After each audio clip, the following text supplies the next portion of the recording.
So hello friends, welcome back again to my YouTube channel. आज हम देखेंगे x ray emission method. ठीक है, तो एक्सरे एमिशन मेथड जो है एक तरह से फ्लोरोसेंस मेथड ही है, एक्सरे फ्लोरोसेंस मेथड ही है। इसमें होता क्या है कि जब किसी पदार्थ पर एक्सरे ट्यूब डाली जाती है तब वह उसके बाहरी सेल को भेद कर वो अंदर की तरफ रे चला जाता है। ठीक है, मतलब एक्सरे जो है वो अंदर की तरफ भेद के चला जाता है। तो जैसे कि मैं आपको यहाँ बता दूँ, मान के चलो ये कोई एटम है। ठीक है, ये उसका न्यूक्लियस है, यहाँ पे बहुत सारे सेल होंगे, है ना। इस तरह से जब एक्सरे डाला जाता है तो ये एक्सरे सीधा अंदर के इनर सेल में, ये तो क्या हो गया, आपका न्यूक्लियस हो गया, इनर सेल में उपस्थित इलेक्ट्रॉन को अफेक्ट करता है। ठीक है, इसको इतनी एनर्जी मिल जाती है कि कहाँ चला जाता है, बाहर चला जाता है। इलेक्ट्रॉन क्या हो जाता है, रिमूव हो जाता है। अब उसके ऊपर में जो इलेक्ट्रॉन होंगे वो क्या करना चाहेंगे, ये यहाँ पे उत्पन्न होल को, यहाँ पे इलेक्ट्रॉन निकल जाने के कारण क्या हो गया, होल उत्पन्न हो गया। ठीक है, तो इस होल को ये भरना चाहेंगे। जब ये भरना चाहेंगे तो चूंकि ये हाई एनर्जी में है, हाई एनर्जी से कहाँ आ रहे हैं, लो एनर्जी में, तो यहाँ से क्या निकलेगा, एनर्जी निकलेगी लाइट के रूप में। ठीक है, इसी को फ्लोरोसेंस कहते हैं।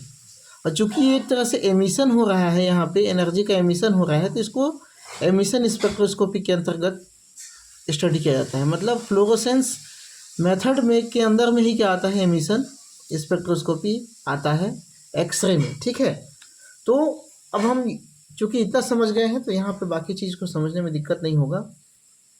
तो बाहरी सेल को भेद कर कहाँ चला गया, इलेक्ट्रॉन जो है निकाल दिया, है ना, इनर सेल से, जिससे इनर सेल में होल उत्पन्न हो गया। अब होल को भरने के लिए आउटर सेल वाले इलेक्ट्रॉन अंदर आने लगते हैं।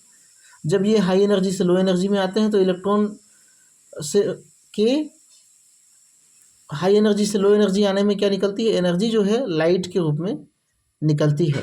ठीक है, जिसे एक्सरे फ्लोरोसेंस कहा जाता है। यहाँ तक मैंने आपको डायग्राम में समझाया।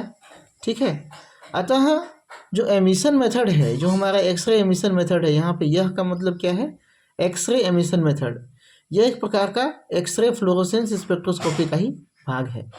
एक्सरे एमिशन मेथड में एक्सरे रेडिएशन का मोनोक्रोमेटिक होना आवश्यक नहीं है। देखो, बाकी जो एक्सरे हम पढ़ेंगे या पढ़ रहे हैं उसमें मोनोक्रोमेटिक लाइट होना जरूरी है, पर यहाँ पे क्या है, चूँकि एमिशन मेथड पढ़ रहे हैं, और एमिशन क्या होगा, इलेक्ट्रॉन का हाई एनर्जी से लो एनर्जी में जंप करने पर जो एनर्जी निकल रही है, लाइट निकल रही है, वो लाइट हम स्टडी कर रहे हैं। ठीक है, और वो ज़रूरी नहीं कि वो क्या हो, मोनोक्रोमेटिक हो।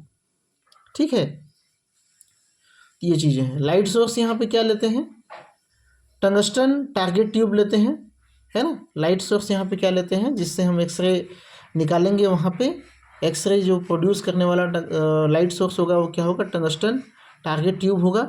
अब एक्सरे एमिशन मेथड में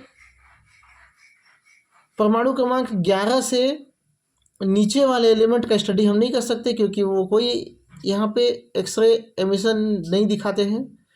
इसी तरह से 20 कैल्शियम, ठीक है, तो 20 से 11 से लेके 20 तक के जो एलिमेंट हैं वो बहुत डिफ़िकल्टी से ये जो एक्सरे एमिशन स्पेक्ट्रा देंगे। ठीक है, इसके ऊपर वाले जितने भी हैवी एलिमेंट हैं वो आसानी से स्पेक्ट्रा देंगे। ठीक है, तो यहाँ पे मैंने मेरा ऐसी हैंड राइटिंग क्या बोलना चाहिए, थोड़ा डिफ़िकल्ट है, तो उसके अनुसार मैं यहाँ डायग्राम भी बना दिया हूँ। थोड़ा समझने का प्रयास करना। यहाँ से क्या है, एक्सरे ट्यूब है जो कि स्पेसिमेन में गिरता है। स्पेसिमेन हमारा सैंपल है। यहाँ से जो आपका एमिटेड लाइट है, एमिटेड लाइट कैसा होगा, इलेक्ट्रॉन के हाई एनर्जी से लो एनर्जी में जंप करने से निकला हुआ लाइट, वो यहाँ पे इधर आगे प्रोसीड होगा। यहाँ पे कोलीमेटर है। कोलीमेटर के बारे में मैंने पढ़ा है कि वो क्या है, एक फाइन ट्यूब होता है जो लाइट को यहाँ से पास करता है। तो ये पैरेलल ट्यूब से बना होता है। ठीक है, यहाँ पे एक डिग्री ऑफ रोटेशन, लाइट को रोटेट करने के लिए, रिफ्लेक्ट करने के लिए शीशा लगा होता है, जिसको हम गैनियोमीटर कहते हैं, गैनियोमीटर सेंटर कहते हैं। जिसको हम रोटेट करके डायरेक्ट डिटेक्टर में हम क्या करते हैं, लाइट को भेजते हैं। तो डिटेक्टर में भेजने से पहले एक ऑक्सिलरी कॉलीमीटर यहाँ पे लगाया जाता है, जिससे लाइट जो है फिर से फाइन हो जाए। ठीक है, और यहाँ डिटेक्टर क्या कर लेता है, यहाँ से कितनी लाइट एमिट हो रही है उसको डिटेक्ट कर लेता है। ठीक है, तो ये हो गया आपका एक तरह से डायग्राम, है ना, एक्सरे एमिशन मेथड का। अब यहाँ से हम क्या क्या कर सकते हैं वो हम देखते हैं, किसकी स्टडी कर सकते हैं वो हम देख लेते हैं। जैसे कोबाल्ट, निकेल, क्रोमियम जैसा कोई हाई स्टील कहने का मतलब यहाँ पे स्टील से नहीं है, हाई स्टील मतलब मजबूत, है ना, तथा हीट रेजिस्टेंस कहने का मतलब जिसमें हीट का कोई प्रभाव ना पड़े, ऐसा भी अगर कोई एलॉय है, ये सब क्या है, मान के चलो एलॉय के रूप में है, तो इनका भी एनालिसिस हम इस मेथड से कर सकते हैं, पता लगा सकते हैं कि इसमें क्रोमियम है, निकिल है कि कोबाल्ट है। ठीक है, और एक चीज़ और ज़रूरी आपको जानने की है यहाँ पे कि हाई एटॉमिक नंबर वाले एलिमेंट का जो रेडिएशन एमिट होता है वो बहुत ज़्यादा होता है, हाई एमिटेड रेडिएशन देते हैं। अब लाइट एलिमेंट मान के चलो यहाँ 100 है तो 100 के हिसाब से यहाँ पे लाइट मिलेगा, यहाँ पे 1 है तो 1 के हिसाब से लाइट मिलेगा। लाइट एलिमेंट कहने का मतलब एटॉमिक मास लाइट वाला नहीं, संख्या में यहाँ पे नंबर, यहाँ पे क्या होगा, नंबर ऑफ हाई एटॉमिक, अच्छा यहाँ लिखा हुआ है नंबर, यहाँ पे क्या होगा, number, light element in number. ठीक है, तो ये क्या करेंगे, कम मात्रा में लाइट एमिट करेंगे। इसकी एक्यूरेसी क्या होती है, इनकी एक्यूरेसी काफ़ी ज़्यादा होती है। ठीक है, काफ़ी ज़्यादा होती है किसकी, एक्सरे एमिशन मेथड की। और यहाँ पे कुछ और भी पॉइंट है जिससे आपको पता चलेगा इसकी एक्यूरेसी के बारे में, इसके प्रिसिशन के बारे में, शुद्धता के बारे में। यदि जिरकोनियम में हाफनियम हो तथा नियोबियम में टेंटेलम हो तथा 1% से भी अगर कम हो उसमें, है ना, इनका मिक्सर जो होगा वो उसमें से हाफनियम यहाँ पे 1% से भी कम हो, मान के चलो टेंटेलम क्या हो, नियोबियम में 1% से भी कम हो, तब भी इस मेथड द्वारा हम क्या कर सकते हैं, 0.04% तक प्रीशियस रिजल्ट जो है हम प्राप्त कर सकते हैं। ठीक है, इसी तरह यूरेनियम की बात करें तो यूरेनियम का मात्रा देखो कितना कम है, किसी सॉल्यूशन में अगर यूरेनियम हो और 5 × 5 का घात में क्या हो, -5 हो, सेंटीमीटर क्यूब -क्यूब हो, इतना, ये बहुत कम मात्रा होता है, इसको भी एनालिसिस ये कर सकता है ये मेथड। ठीक है, अब वाटर उसमें जैसे सॉल्यूशन है तो सॉल्यूशन वाटर में बना हो मान के चलो, तो वाटर का इवापोरेशन का इसमें कोई इफेक्ट नहीं पड़ता, क्योंकि वाटर लाइट हाइड्रोजन और ऑक्सीजन से मिला है, जिसका परमाणु क्रमांक 20 से तो कम ही होता है।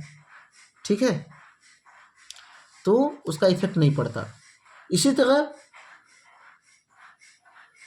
गैसोलीन जो होता है हमारा, गैसोलीन मतलब समझते हो ना, जिससे चूल्हा वूल्हा जलाते हैं। ठीक है, उसमें यदि लेड मिला दें या ब्रोमीन मिला दें थोड़ा सा, तो इसकी उपस्थिति का पता हम यहाँ पे लगा सकते हैं। मतलब ये solution gaseous state, solution state मतलब लिक्विड स्टेट और सॉलिड स्टेट, तीनों स्टेट की स्टडी कर सकता है।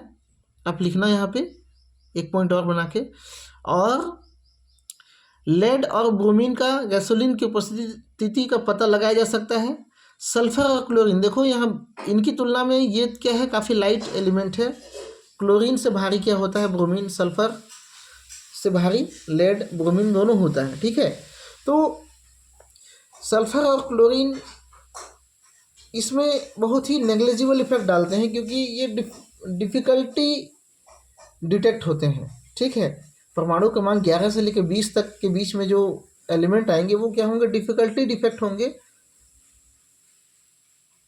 ठीक है, डिटेक्ट होंगे, तो यहाँ पे क्या करेंगे, ये नेग्लिजिबल इफेक्ट डालेंगे। लेकिन ब्रोमीन और लेड का आपको स्पष्ट जो है स्पेक्ट्रा मिलेगा।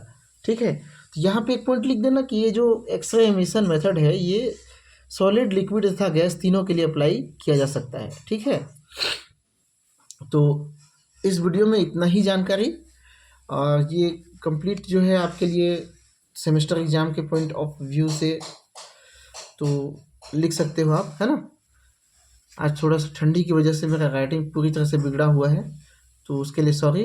और मैंने बोल के समझाया है तो फिर आपको समझ में आना चाहिए।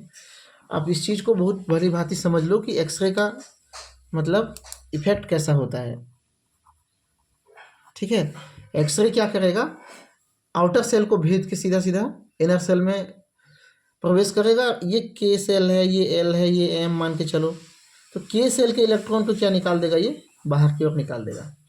ठीक है, के सेल के इलेक्ट्रॉन को बाहर निकाल देगा, जिससे यहाँ पे होल उत्पन्न हो जाएगा। अब इस होल उत्पन्न होने के कारण यहाँ के जो इलेक्ट्रॉन है वो नीचे की ओर जंप करना चालू करेंगे, और जैसे जंप करना चालू करेंगे यहाँ पे क्या निकलने लगेगी, एनर्जी जो है निकलने लगेगी लाइट के फॉर्म में। इसी को हम फ्लोरोसेंस की घटना कहते हैं, है ना, फ्लोरोसेंस की घटना कहते हैं। और ये एक तरह से एमिशन मेथड ही है। तो दोनों मेथड लगभग सेम टाइप का है। फ्लोरोसेंस के अंदर में ही क्या आता है, एमिशन की घटना होती है। ठीक है जी, तो आपको चैनल में बने रहने के लिए बहुत बहुत धन्यवाद। अगर वीडियो में नए हो तो प्लीज़ चैनल को सब्सक्राइब कर लो, और अगर वीडियो पसंद आया होगा तो लाइक ठोक ही देना। और आप सभी का पुनः एक बार धन्यवाद। दोस्तों के साथ शेयर भी करेगा। ठीक है, थैंक यू।